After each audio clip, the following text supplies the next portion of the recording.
How do you find people, and how do you not take offense to people that you have the potential to meet, but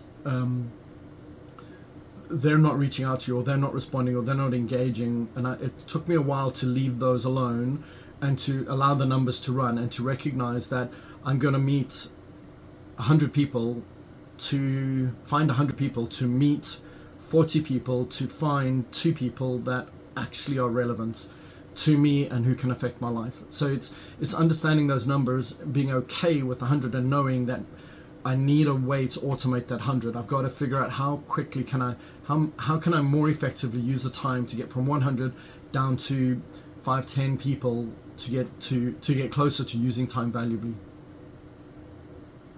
And how do you do that?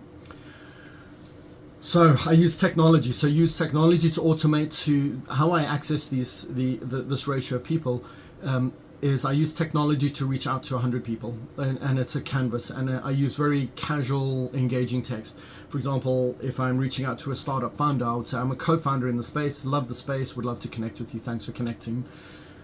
And 4 out of 10 people, 40 out of 100 people have demonstrated to their connecting with me. And then after that, I'll send notes out to say, hey, in your space, I found that this is an investor report or something that was interesting.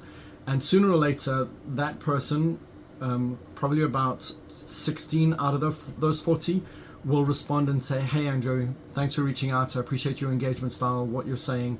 I appreciate the commentary. Do you have time to meet? I'll then send a calendar invite, and that person, about 90 to 95% of the time, the person schedules a meeting, and then I get to meet that person, and that's about 16 people a week. Out of those 16 people, there's probably, in a month, there's probably about 2 people that we really, between 2 and 3 people, we actually really find one another, and we become close friends, close confidants, and get really close with one another, vis-a-vis yourself, Bethany, where we found one another in a quick hurry. But there are other people who are professional. They stay engaged and they're interested, but they're not asking for anything, and they're willing to help, and that's where the relationships go.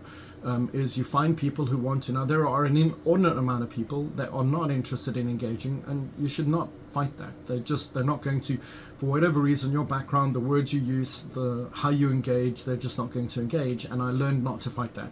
I learned to appreciate and accept and love the people that reach out, and to be human with them, and to develop relationships with them. And I've got some really close friends as a result, and I've met some amazing people through it.